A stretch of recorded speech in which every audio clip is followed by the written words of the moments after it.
Hello student, तो आप सभी को स्वागत है अपने YouTube channel SSC target job में। आज हम बात कर रहे हैं आरपीएफ कांस्टेबल और एसआई के लिए।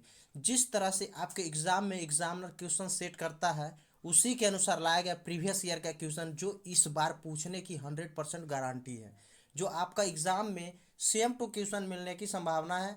तो आप लोग इसे बारीकी से जरूर लगाना, जो याद ना हो उसे याद जरूर कर लेना, क्योंकि आपके एग्जाम के लिए बहुत ही इंपॉर्टेंट क्वेश्चन है। और अगर आपने पिछले वाले वीडियो नहीं देखे हो तो जाके डिस्क्रिप्शन में लिंक दिया रहेगा, आप लोग देख लेना या फिर प्ले लिस्ट में जाके देख लेना, क्योंकि आपके एग्ज़ाम के लिए बहुत ही मोस्ट इम्पॉर्टेंट क्वेश्चन लेके आया जा रहा है। तो आप लोग ज़रूर देख लेना। अगर आप लोग चैनल पे पहली बार हो तो चैनल से ज़रूर जुड़ जाना, क्योंकि हर रोज़ आपके पास ऐसे मोस्ट इम्पॉर्टेंट एवं सेलेक्टेड वीडियो का नोटिफिकेशन मिल सके और आप अपने एग्ज़ाम में अच्छे कर सको। इसलिए चैनल से ज़रूर जुड़ जाना। डिस्क्रिप्शन में टेलीग्राम ग्रुप लिंक दिया गया है, आप लोग उससे ज्वाइन जरूर हो जाना। न्यू न्यू अपडेट नोटिफिकेशन आपको टेलीग्राम ग्रुप में मिलता रहेगा, तो आप लोग टेलीग्राम ग्रुप में भी ज्वाइन जरूर हो जाना। तो चलते हैं बिना टाइम गवाते हुए सीधे क्वेश्चन की ओर। पहला क्वेश्चन हमारा दिया गया है। पहला क्वेश्चन क्या दिया गया है? भूकंप की तीव्रता का मापन किया जाता है। भूकंप की तीव्रता का मापन जो है वो किया जाता है किस तरह से? डेसिबल से, रिएक्टर पैमाना, पास्कल से, या फिर बैरोमीटर से। तो भूकंप की तीव्रता का मापन किया जाता है किससे? तो इसका राइट आंसर हो जाएगा रिएक्टर पैमाना। रिएक्टर स्केल कहो या फिर रिएक्टर पैमाना, दोनों वही बात है। तो राइट आंसर इसका क्या हो जाएगा? रिएक्टर पैमाना। अगला क्वेश्चन दिया गया है, न्यूटन के गति का पहला नियम जाना जाता है। न्यूटन के गति का पहला नियम किससे जाना जाता है? जड़त्व का नियम, गुरुत्वाकर्षण का नियम, संवेग संरक्षण का नियम, या फिर अपकेंद्रीयकरण। तो न्यूटन के गति का पहला नियम जाना जाता है, तो इसका राइट आंसर हो जाएगा जड़त्व का नियम। क्या, किसका नियम? तो जड़त्व के नियम से जाना जाता है न्यूटन के गति का पहला नियम। कभी क्वेश्चन ऐसे भी पूछ देता है न्यूटन के गति का कितने नियम है?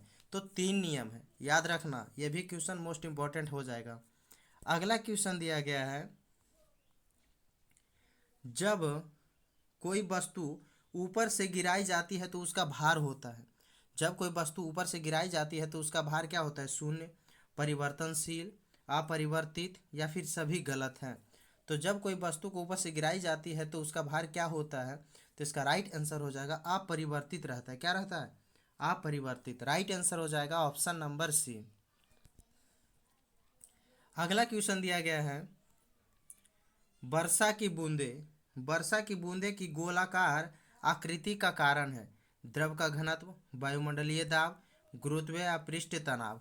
तो वर्षा की बूंद की गोलाकार आकृति का कारण क्या है? तो इसका राइट आंसर हो जाएगा पृष्ठ तनाव। पृष्ठ तनाव के कारण गोल की वर्षा की बूंदें जो होता है वो गोलाकार होता है। तो राइट आंसर हो जाएगा ऑप्शन नंबर डी। अगला क्वेश्चन दिया गया है, कंप्यूटर का जनक, कंप्यूटर का जनक किसे कहा जाता है? जैक कैलिस को, बिल गेट्स को, चार्ल्स बैबेज को, या टिम बर्नर्स-ली को। तो कंप्यूटर का जनक किसे कहा जाता है? तो इसका राइट आंसर हो जाएगा चार्ल्स बैबेज। चार्ल्स बैबेज को कंप्यूटर का जनक कहा जाता है। तो राइट आंसर हो जाएगा ऑप्शन सी। अगला क्वेश्चन दिया गया है, भारत के सर्वप्रथम स्वदेशी विकसित कंप्यूटर का नाम क्या है? भारत के सर्वप्रथम स्वदेशी विकसित कंप्यूटर का नाम क्या है? शक्ति, परम, गति, या फिर धर्म।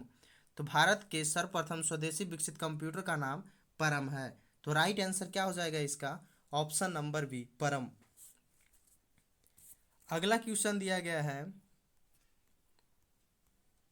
निंदा, निंदा प्रस्ताव किस सदन में आता है? निंदा प्रस्ताव जो है वो किस सदन में आता है? लोकसभा, राज्यसभा, दोनों में, या फिर किसी में नहीं। तो निंदा प्रस्ताव किस सदन में आता है?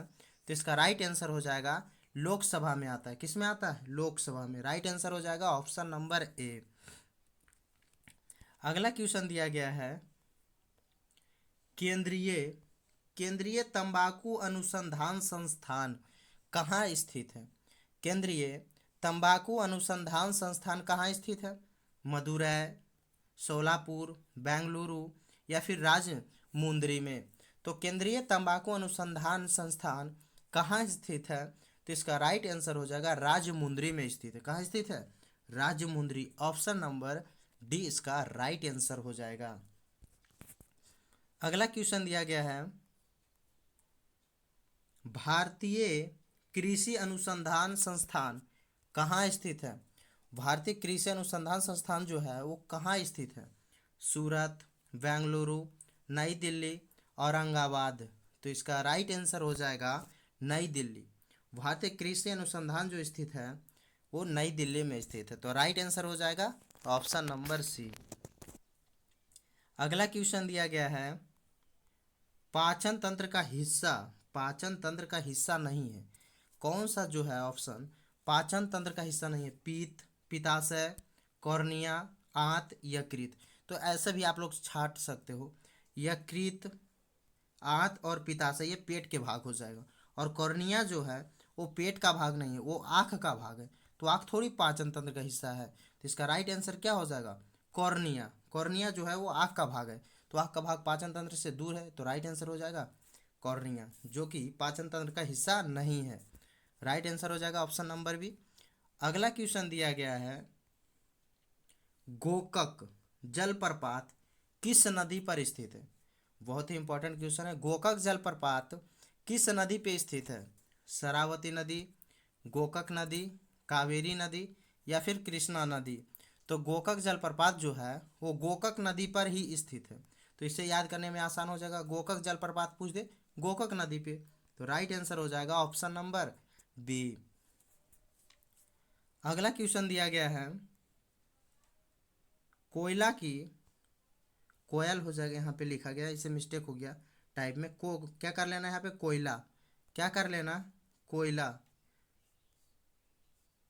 कोयला की कौन सी किस्म भूरा कोयला के नाम से जाना जाता है?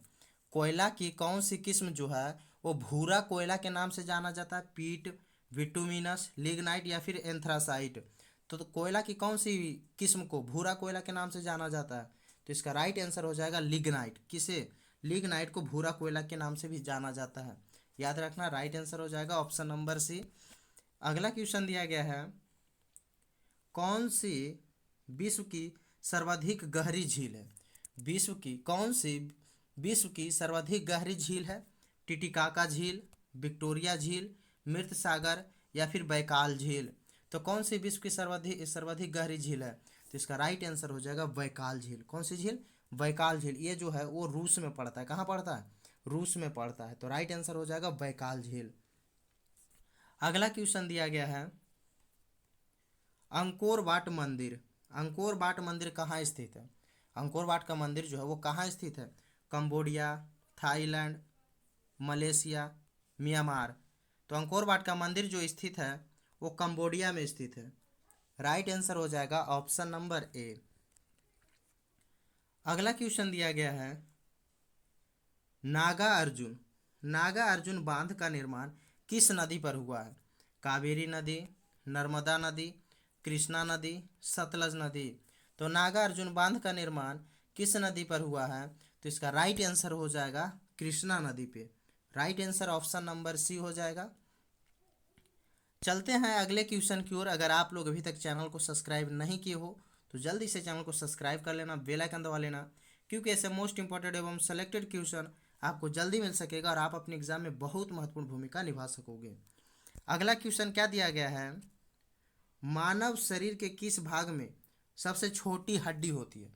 मानव शरीर के किस भाग में सबसे छोटी हड्डी होती है? घुटने में, नाक में, उंगली में या फिर कान में। तो मानव शरीर के किस भाग में पूछ रहा है? तो कान में। कान में जो है वो सबसे छोटी हड्डी पाया जाता है। उसका नाम क्या है? तो स्टेपिज की हड्डी। क्या? स्टेपिज। याद रखना, स्टेपिज की भी आता है ऑप्शन में, तो याद रखना कान की जगह पे स्टेपिज रहेगा। कौन सा हड्डी सबसे छोटा है? तो स्टेपिज भी आ सकता है। तो राइट आंसर स्टेपिज कर लेना। ऐसे पूछ रहा है किस शरीर के किस भाग, तो कान में के हैं। राइट आंसर ऑप्शन डी हो जाएगा। अगला क्वेश्चन दिया गया है,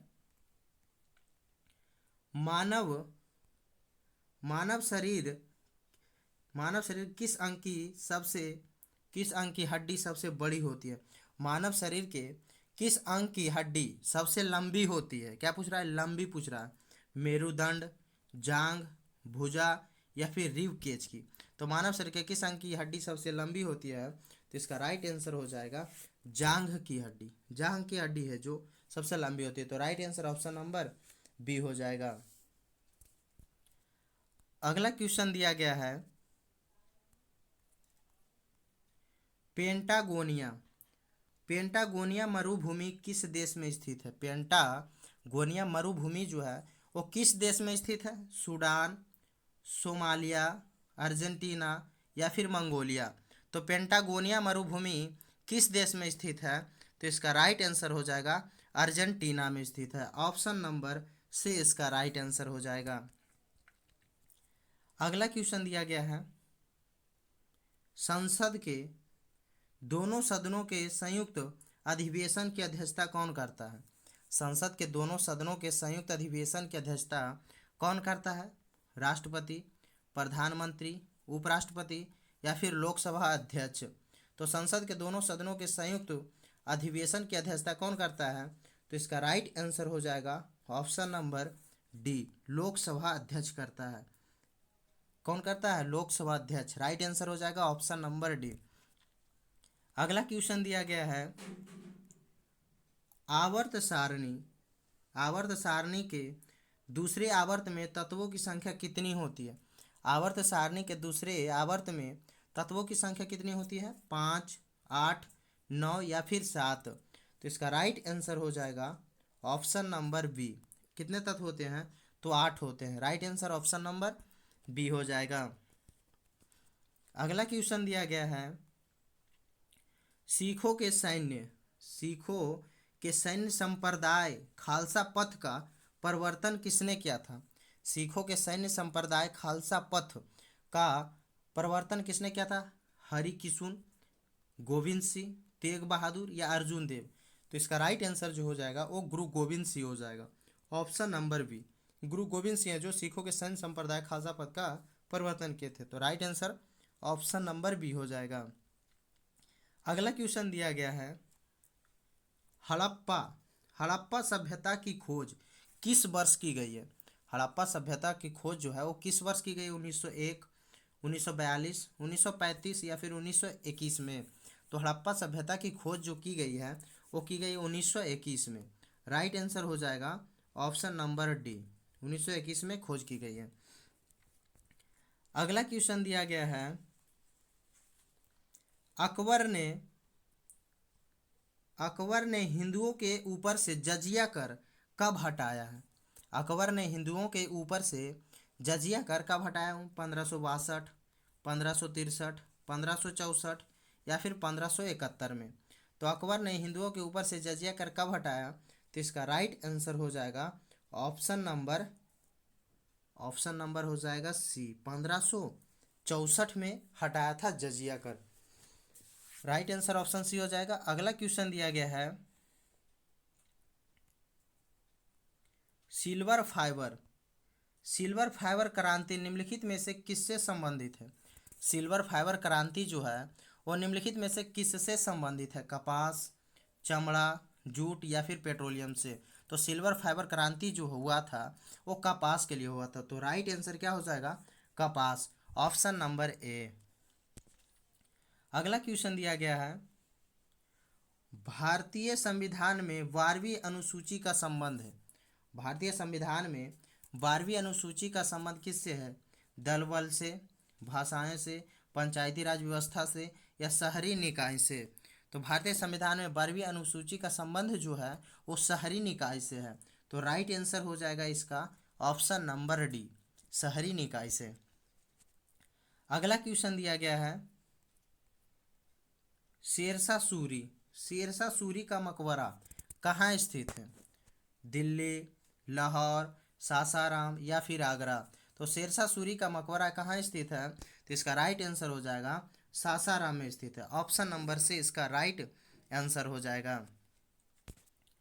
अगला क्वेश्चन दिया गया है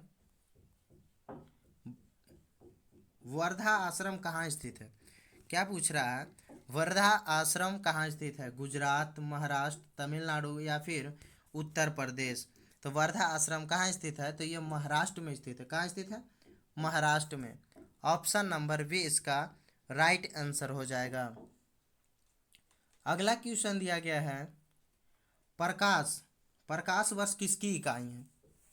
प्रकाश वर्ष जो है वो किसकी इकाई है? दूरी का, धारा का, समय का या फिर प्रकाश का? तो प्रकाश वर्ष जो इकाई है वो दूरी का है। किसका है? दूरी का। तो राइट आंसर हो जाएगा ऑप्शन नंबर ए। अगला क्वेश्चन दिया गया है, किसके शासनकाल में ब्लैक होल दुर्घटना घटित हुई थी? किसके शासनकाल में ब्लैक होल दुर्घटना घटी थी? मीर कासिम, मीर जाफर, सिराजुद्दौला या फिर अलीवर्दी खां के शासनकाल में? तो किसके शासनकाल में ब्लैक होल दुर्घटना घटी थी? तो इसका राइट आंसर हो जाएगा सिराजुद्दौला। सिराजुद्दौला के शासनकाल में ब्लैक होल दुर्घटना घटी थी। तो इसका राइट आंसर हो जाएगा ऑप्शन नंबर सी। अगला क्वेश्चन दिया गया है, किस मुगल शासक को आलमगीर कहा जाता था? किस मुगल शासक को आलमगीर कहा जाता था? अकबर, औरंगजेब, जहांगीर या फिर कुतुबुद्दीन ऐबक को?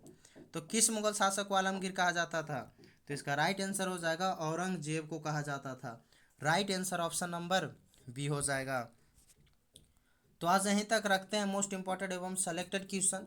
मिलेंगे नेक्स्ट वीडियो में नेक्स्ट इंपॉर्टेंट क्वेश्चन के साथ। तो अगर आप लोग अभी तक चैनल को सब्सक्राइब नहीं किए हो तो जल्दी से चैनल को सब्सक्राइब कर लेना, बेल आइकन दबा लेना, क्योंकि ऐसे मोस्ट इंपॉर्टेंट एवं सेलेक्टेड वीडियो आपको जल्दी मिल सके। अगर आप लोग पीछे वाले वीडियो नहीं देखे हो तो डिस्क्रिप्शन में लिंक दिया गया है, आप लोग ज़रूर देख लेना। पीछे वाले भी आपके लिए एग्जाम के लिए बहुत ही इंपॉर्टेंट एवं खास क्वेश्चन, जितने भी क्वेश्चन हैं आपके एग्जाम के लिए बहुत ही खास इंपॉर्टेंट क्वेश्चन है। डिस्क्रिप्शन में टेलीग्राम ग्रुप भी दिया गया है, उससे ज्वाइन जरूर हो जाना। आपको नोटिफिकेशन वहाँ पे न्यू अपडेट आपको मिलता रहेगा, जो कि आपके एग्ज़ाम से रिलेटेड रहेगा। आपके एग्ज़ाम के लिए बहुत ही खास इंपॉर्टेंट भूमिका निभाया जाएगा। तो आज यहीं तक रखते हैं, जब तक के लिए जय हिंद।